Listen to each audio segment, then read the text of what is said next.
What is the truth? How can we tell if something is real or not? Has anyone ever felt like they were in the movie The Matrix? In this scene, where Morpheus on the left informs Neo on the right about the Matrix, who is in the middle and why is he there?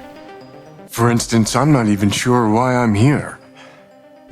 I remember waking up and thinking that I'm supposed to come here.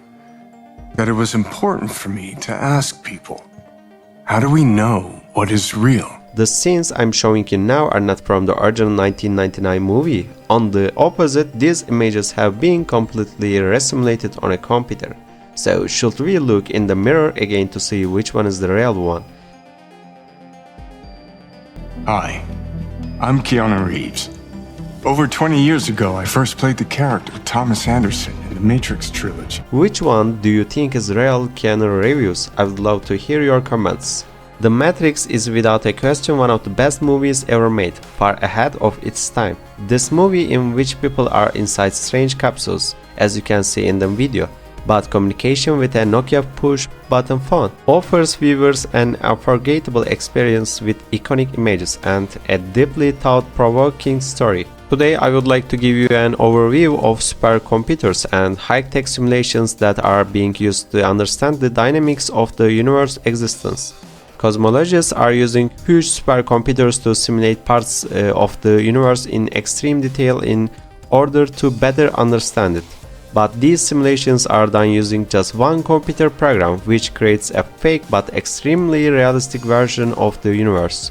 So can we say that we have started to making mirror worlds for ourselves? In the last few 10 years, progress in this field has been incredibly fast. Simulations of the universe have become so realistic that they are sometimes impossible to tell from real images.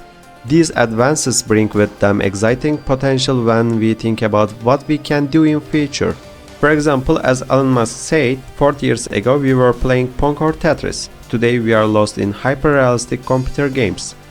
I mean, like the strongest argument for us being in a simulation, probably being in a simulation, I think is the following. That 40 years ago we had Pong, like two rectangles and a dot. That was what games were. Now, 40 years later, we have photorealistic 3D simulations with millions of people playing simultaneously, and it's getting better every year. It seems to follow that the odds that we're in base reality is 1 in billions. With the recent development of artificial intelligence and models like Sora that simulate reality, what do you think can be achieved in the fields of gaming, simulation, and artificial reality 40 years from now?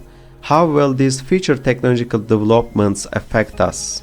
The simulations we will develop will probably be so realistic that it will be possible to describe them as more realistic than reality. Even though the boundaries between the real and the virtual are becoming increasingly blurred. While we don't have sunglasses like Neo wears in the Matrix, we have virtual reality glasses like the Apple Vision Pro.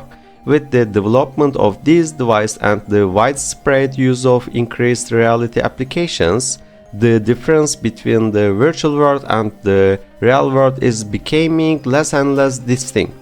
However, when thinking about the future direction of technology, it is necessary to ask some hard questions. Are these hyper-realistic simulations a sign of how far human technology can go, or perhaps they are just an illusion? Where will the fast development of technology take humanity, and what ethical and philosophical issues will we face in the process? At this point, the concept of a transhuman universe emerges. In this universe, humanity may be able to create universes of its own. However, there are still many questions about whether such a future is possible and what the possible results might be. Also, from an ethical point of view, how right do you think it would be to create a being through simulation, give it the ability to feel various emotions such as emotions of pain? There are some basic points about simulation theory that we need to think about. First of all, let's imagine that somewhere out there's an advanced civilization that can simulate the entire universe. And let's imagine that we are the science homework of a middle school student in this advanced civilization.